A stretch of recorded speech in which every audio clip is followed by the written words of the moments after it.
Hey everyone, it's Colin. How's it going? In the 90s, laptops were usually big and heavy. But in 1992, Apple launched a series of machines that was anything but. And they had an extra trick up their sleeve.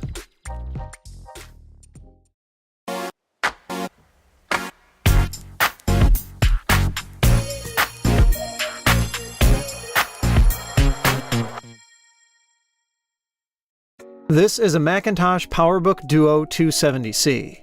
I picked it up with a few other accessories, and it's overall in good cosmetic condition. When I got it, there was something a little off about this corner of the lid. It looked like the display housing popped apart. And here's why. This thing must have been dropped, as I found the display was cracked. The computer still powered on, and even the backlight worked, so I set out to fix it. I started by peeling the screw covers off with a craft knife. These are unfortunately very thin, and I tried not to damage them. In the service manual, these are called out as being disposable, and they should just be replaced with new ones when removed. But good luck finding some new ones in 2020. I took out the T6 screws under those covers, then closed the lid and popped the back housing free. The front edge has tabs that clip it to the screen bezel, and these were all in good shape. I did find one set of hooks by the latch assembly that had snapped off, but thankfully the rest were still fine. I then removed this tape securing the foil shielding and took out the T8 screws holding the screen in. Peeling back the shielding revealed the screen's part number. It's model LQ9D041, originally made by Sharp. That LCD panel isn't being made anymore, but I managed to find a few eBay listings for used or refurbished ones from sellers in China. One thing I noted was that they all had the letter A at the end of their part numbers. I figured that referred to a small production revision, and since the panels in the pictures looked just like the broken one from my Duo, I bought one. It took several weeks to arrive, but the replacement screen was packaged very well. While it was sold as refurbished, it looked to be in good condition. I got the old panel removed from the PowerBook next. The inverter board needed to be unscrewed so I could disconnect the backlight cable and another flat flex ribbon. Then I got the display signal cable disconnected with the help of a spudger and carefully peeled it from the back of the screen. It had been stuck down with some double-sided tape. And since I had removed the screws earlier, the broken display simply lifted out. And this is the point where I encountered a major problem. The new panel didn't fit. I could get the screw holes to line up on the left side, but the right side stuck out past the edge of the display housing. And comparing the screens, the new one wasn't just longer, but taller too. I suspected that perhaps the difference was just in the dimensions of the metal outer housing, and there was only one way to find out. The back of the display was held on with a few Phillips head screws around the outside, and after those were out, I could lift it off. But when I did the same to the new screen and lined them up, I found that their inner plastic frames were different sizes too. I decided to disassemble them further. These metal tabs got bent flat, then I could flip the whole thing over and remove the front housing. There were PCBs around the perimeter with flat flex cables that attach to the glass layers of the screen. This is what activates the matrix of pixels. Each flex segment has a controller chip soldered directly to it, and the PCBs underneath are glued to the frame. It would have been difficult to remove everything without causing damage, and it's probably just as well, because it turns out those PCBs were different sizes too. There was just no way to get this new screen to work in the PowerBook. The way these older LCDs are constructed makes it a lot easier to understand how they operate. There's a thin fluorescent tube running along one edge that makes up the backlight. On the back of the screen is a clear acrylic layer that has a fine texture on one side to help disperse the light evenly towards the front. Underneath that are two more layers to better diffuse the light. The screen itself is otherwise clear when the liquid crystals are showing white, and the polarizing layers on this display are sandwiched inside the glass layers. So why doesn't this screen fit? Did I order the wrong one? I looked at the auction listing again, and it indeed was for an LQ9D041A. But then I took a closer look at the part number on the actual panel I was sent, and it said LQ9D41A. No zero. The seller I bought it from must have overlooked the difference and sent me the wrong one. It's annoying that Sharp would have made two different panels with such similar part numbers, but even more frustrating was that it took so long for this one to ship and for me to start on this project that my window to return it had expired. I still wanted to fix the Duo. After watching listings for a while, I saw one pop up for a used LCD that had exactly the same part number as my original, no A suffix. So I rolled the dice and bought it. It came from a different seller, but something was seeming oddly familiar while I was unpacking it. The box and bubble wrap were the same, the blue anti-static bag was the same, and after I got a glance at the part number... Are you f***ing kidding me? Yup, it had that A suffix. Was this screen gonna work? Was it another one that wouldn't fit? Thankfully, my worry was misplaced. Despite the slightly different part number, the original panel and this one were exactly the same size, and all the mounting locations were in the same places. So it took 2 tries, but at least I now had an LCD that should work. I set it into the display housing, then got to work reconnecting the cables. Everything went back together as it should. The screws all lined up and the foil shield fit back on just fine. Before buttoning it up, I wanted to give it a test, so I opened the screen, connected the AC adapter, and the machine sprung to life. And the display, thankfully, lit up. There was one problem though, and it wasn't with the screen.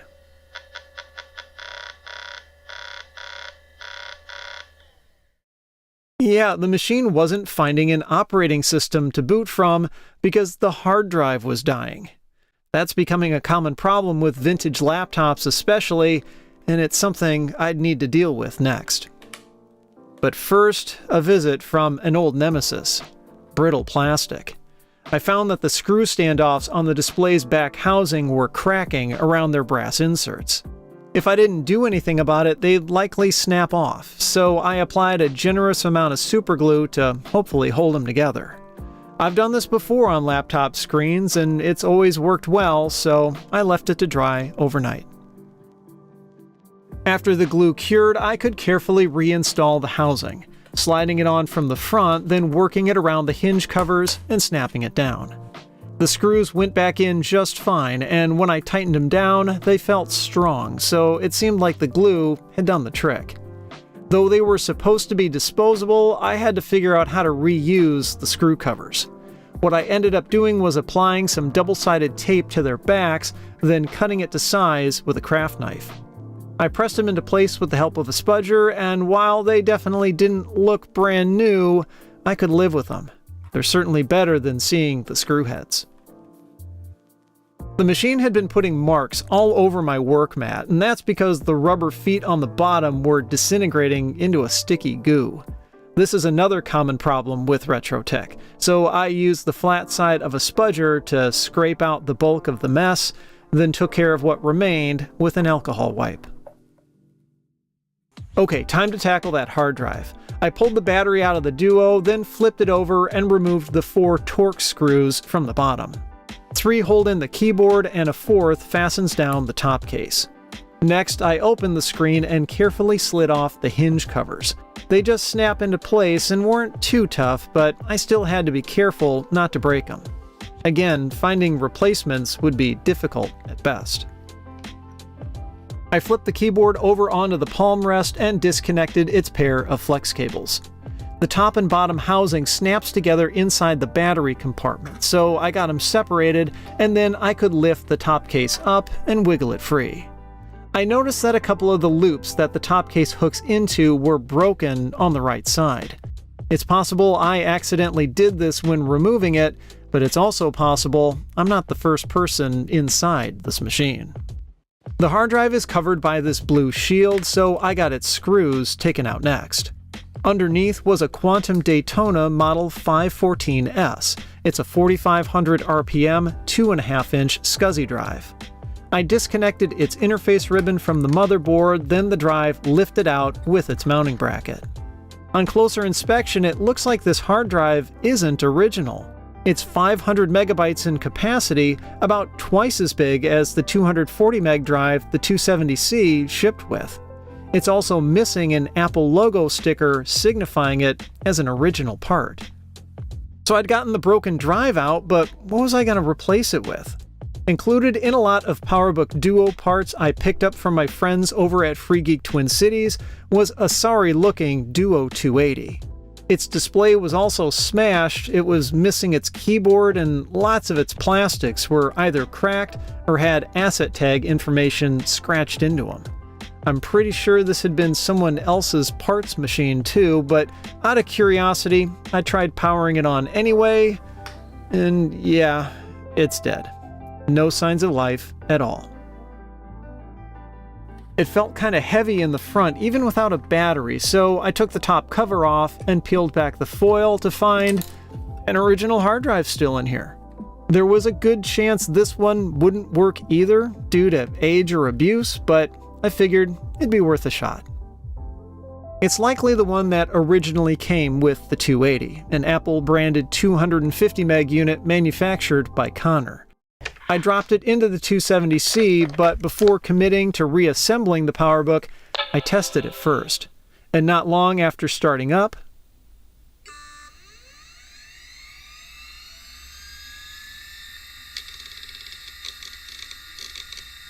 the machine began to boot from the drive. It seemed to be working just fine. This also gave me my first good look at the new screen. The backlight was nice and bright, and there weren't any obvious dead pixels. The hard drive clearly hadn't been wiped. That's something I definitely need to do, but it did let me check how much RAM the machine had. 12 megabytes in total. These came with 4 megs soldered to the motherboard, so this one had an 8 meg upgrade. Nice. With the drive installed and working, I could finally get the machine reassembled for good. You might be wondering, what was the deal with this computer anyway? What was its purpose? Laptops up until that point tended to be a bit cumbersome. While they were certainly portable, they weren't all that convenient to carry around due to their size and weight. Some manufacturers, like Toshiba and IBM, tried to make small laptops, either by cutting out features or by coming up with creative ways to shrink their footprints. But while these so-called sub-notebooks were easier to travel with, they didn't work well when their owners were back in the office. They weren't comfortable to use at a desk for very long, and a lot of times their small size also required that performance take a back seat. The PowerBook Duo was Apple's attempt at addressing all of those concerns. The first models in the series, the Duo 210 and 230, launched in October of 1992. They featured passive matrix black and white screens and came by default with 4 megabytes of RAM and an 80 meg hard drive. The difference between them was just their processor speed, 25 MHz for the 210 and 33 MHz for the 230. But both of those used Motorola 68030 CPUs, which were contemporary for other Macs at the time. They weren't the fastest machines, but there wasn't much performance penalty due to their size. What really set the Duo series apart, though, was what its name was a reference to. Both Apple and third parties sold a few options for docking stations, so the machines could be used in a desktop setup. And owners would want to own at least one of them because in order to get the machines so slim, there were hardly any ports on board. Hidden behind the fold-down feet on one side was a serial port for a printer, and on the other, an optional 14.4 fax modem. And that was it. Other than the power adapter socket, any other connections had to be made using a dock through this big connector behind the flip-up door. A common dock was also the smallest. Called a micro dock, they typically had ports for a floppy drive and ADB to connect a keyboard and mouse. These were great for traveling, though bringing a bunch of accessories like an external floppy drive did kinda defeat the purpose of buying a sub-notebook. People who used their Duo at a desk regularly could spring for a mini dock instead. These offered a much bigger complement of ports. Floppy and ADB, of course, but also video out, 2 serial ports, SCSI for an external hard disk or CD-ROM, audio jacks, and a pass-through for the modem. These docks also made switching between portable and office use pretty easy, as the machine simply latched into it. But there was one option that truly turned a Duo into a desktop: the full-size Duo dock. This one came as part of the lot I was given by FreeGeek. It had clearly been sitting for a while and needed a good cleaning. These docks had the same selection of ports as the mini dock, but in a desktop-style case you could stack a monitor on top of. Docking the laptop was a slick process, as a motorized mechanism pulled it inside. You could also lock it with a key so no one could walk away with your laptop.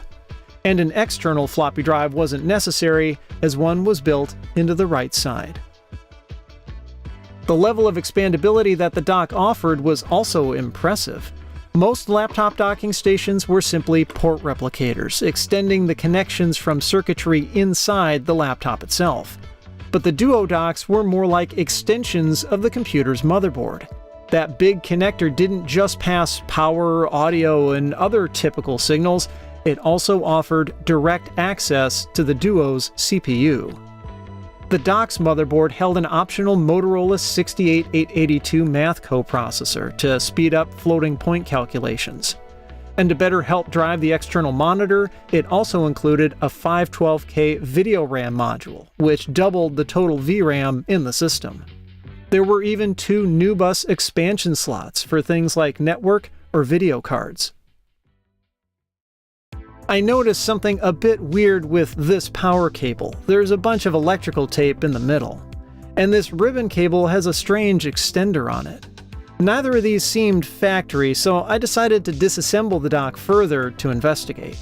I loosened a few captive screws in the middle, then the entire midframe could slide forward and lift out. And flipping it over reveals one more expansion option: an additional hard drive. This was an optional upgrade for the dock, which came with a 230 megabyte disk. But something seemed a little off here. The SCSI ribbon cable looks like it's been used before, and I found that the drive was wedged into its mounting tabs using a chunk of wood. I suspected that this dock originally came without a drive and its owner hacked one in at some point. Peeling the suspicious tape off the power cable pretty much confirmed this. Ah yes, the old twist and tape method. They must have had experience installing car stereos too. I couldn't leave it like this, so I soldered the wires and insulated them with some heat shrink tubing. They're much better. That chunk of wood wasn't welcome either, so I 3D printed a bracket and got the drive properly snapped into place. This drive is really interesting. It's had its original label replaced with one that declares the manufacturer's warranty is void, but doesn't indicate where it's from. My best guess is a computer recycler or company that refurbished used hard drives. Also in grease pencil on one corner is the number 195.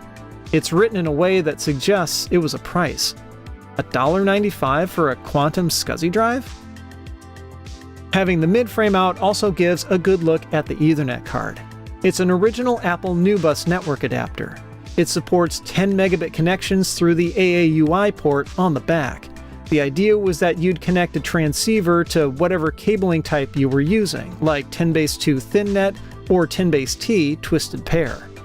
They weren't cheap either, with the card costing $350 and the transceivers going for about $150 each. Ethernet was a big deal in the early 90s, and 10 megabit connections were considered very fast. This card used a 10 MHz Motorola 68000 CPU to handle the network traffic. That means this card offered more performance than the Mac Classic from October 1990. With the drive sorted, I got the Duo dock put back together. Even though it wasn't really meant to be worked on by owners, there's still a surprising amount of serviceability to it. I could then turn my attention to one other item that came with the dock and broken Duo 280. Another Duo machine, but one that got me excited as soon as I flipped it over. It's a Duo 2300C, the last model in the series and the only one to include a PowerPC processor. This model launched in late 1995 and included a 100 MHz PowerPC 603E along with 8 MB of RAM and a 750 meg or 1.1 gig IDE hard drive. Its screen was slightly larger than the 270 and 280Cs at 9.5 inches, but otherwise, the only difference in its external appearance from those models is its use of a trackpad instead of a trackball. The machine was overall in good shape, but like with the 270C, the bottom feet were turning to goo and needed to get cleaned up. There was also an identification sticker that had long since faded that I peeled off. And on a front corner, some familiar writing. This time it's in red grease pencil and says $695, no cord. And if there's any doubt that's a price, this other sticker should eliminate it. Yup, this one had been sold by a thrift store, just like the hard drive from the Duo dock. The price of about $7 for this Duo blows my mind. It must have been sold many years ago. These days, 2300s go for several $100s on eBay. Just my luck though, I did find a problem with this machine. There's a gap in the rear display housing at the back, which means there's something wrong with the hinges. Sure enough, the rear display panel simply lifted off the screen assembly, and flipping it over revealed what I suspected. The plastic screw standoffs had broken. This is what I was trying to prevent in the 270C when I applied the superglue, but it's too late for this machine. The threaded metal inserts stayed fastened to the screws in the front housing, and I needed to remove them. I learned my lesson with the 270C not to use a craft knife on the screw covers, and instead sanded down the flat edge of a spudger to make it thinner. This worked much better at peeling the covers off with much less risk of damaging them. Then I could use a pair of pliers to hold the inserts in place while undoing the screws with a Torx driver. These standoffs are too far gone to glue back together, even if I had all the broken pieces. So it's 3D printing to the rescue again. I designed some replacement standoffs that would hopefully prove to be much sturdier than the originals. On one end, they had to follow the curve of the rear display housing, and I was happy to see that I got that part right. I also got the height to be the same, because otherwise the back might not sit flush when it's installed. Then I had to do something that I knew was necessary but still felt unnerving. I got out my flush cutters and snipped away the remaining bits of the broken standoffs. There was no going back now. My solution needed to work. I sanded down what I couldn't get with the cutters until I ended up with a perfectly flat surface. I used a ruler and marker to draw out exactly where the standoffs used to be and applied some superglue to the area. Then I got a standoff positioned into place. It was a little fiddly getting it exactly right, so I'm glad I didn't use any accelerator with the glue. The other side went exactly the same way, and I left it for a day to let the glue dry. Putting threads in plastic is usually iffy at best, so my plan was to reuse the metal inserts. I designed the hole in the standoffs to be slightly smaller than the inserts, and I used my soldering iron to heat the metal up and melt them into place. I can't recall exactly where I learned this trick, but it worked exceptionally well. I got the rear housing put back on and carefully snapped it down around the hinge covers. To my relief, the screws threaded in as they should. That means I aligned the standoffs correctly when I glued them in. But then, the head on the right screw snapped off. Thankfully, the brake wasn't flush with the insert, so I was able to use a pair of locking pliers to grab onto what was left and back it out. I tried to pilfer a replacement screw from that Duo 280 parts machine, but found that it was unfortunately too short. And that's because the screens on the color Duos are a bit thicker. So off to the hardware store to see if they had a replacement, and to my surprise, they did. Instead of a Torx bit, it uses a flathead driver, which is annoying, but it worked just fine in the Duo, and that's all that really matters. I got the screw covers reinstalled, then onto the ultimate test. Does the machine actually work? I plugged it in, and it powered on, then proceeded to boot. What a relief. It's running macOS 8 and also got an upgrade to 20 megabytes of RAM at some point. The hard drive is also the larger 1.1 gig unit that was offered, and based on some file date stamps, it looks like this computer was used up until the end of 1998.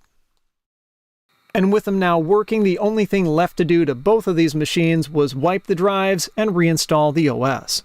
Maybe not as satisfying of a task, but always less nerve-wracking than dealing with brittle plastic or hard-to-find parts. I've always thought the Duo series was a really cool idea, being able to take your desktop computer and make it instantly portable. And for the early 90s, it certainly was impressive. The problem is, not many people bought into it. Bought being the key word here, because everything about these laptops was expensive. When they debuted, the Duo 210 and 230 sold respectively for $2,250 and $2,600 US, and that was just for the laptop itself. The full-size dock went for about $1,000, and even the mini dock went for almost $600. Add in the cost of a monitor, keyboard, mouse, and other accessories, and the desktop setup could run you almost as much as the laptop did. Perhaps unsurprisingly, by the middle of 1993, only an estimated 100,000 Duos had been sold. Apple dropped prices on the 210 and 230 pretty significantly later that year. You could get a 210 for as low as $1,400, but new models announced around the same time remained expensive. The 270C with an upgraded 12 megs of RAM sold for $3,500 when it launched, and the grayscale Duo 250 started at $2,500. But other than an active matrix LCD, it was actually the same as the 230. Now that's not to say you didn't get a quality experience from the Duo series.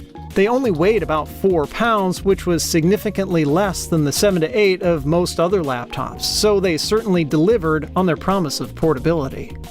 There were lots of little touches geared towards road warriors as well, like how the AC adapter could have an optional battery charger snapped onto it for recharging a pair of extra packs. Those batteries also came with their own neat little storage cases and used the relatively new nickel metal hydride chemistry, which offered between 2 and 4 hours of life depending on use.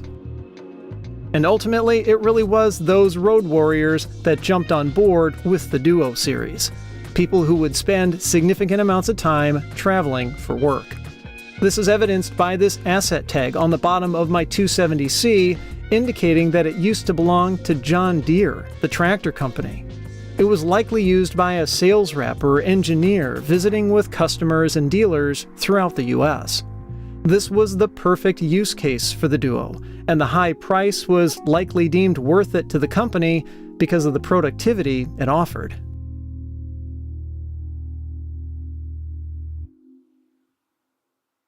But for personal use, these laptops were just too expensive. While a select few power users would have indeed saved money by getting a Duo instead of separate laptop and desktop computers, a lot of potential buyers felt like they were getting nickeled and dimed by all the accessories they'd have to pick up. Apple did try to lessen the sting a little bit by offering upgrades between models in the series. For example, if you bought a Duo 230 but later wanted the faster performance of the 280, you could buy an upgrade kit that came with a replacement bottom case and motherboard for less than what a new 280 would have cost. There was even an upgrade kit to go to the Duo 2300, but the resulting machine ended up as a kind of Frankenstein since the original screen and trackball assembly was reused. But the upgrade that didn't quite make sense was the one for the 270C. To install that kit, you'd swap the keyboard, trackball, and hard drive. And that's it. The kit was really just the complete laptop without those few parts. I can't imagine one saved much money this way, but maybe it's the thought that counts.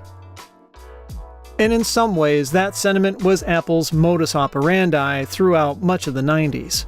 While it certainly had some productive and popular computers in its lineup, other machines seemed like a solution in search of a problem. Sadly, to many potential buyers, the Duo series fell into this category. But I think even they would admit that, in the very least, the PowerBook Duo was a pretty neat idea. If you liked the video, I'd appreciate a thumbs up and be sure to subscribe. You can follow me on social media at thisdoesnotcomp, and as always, thanks for watching.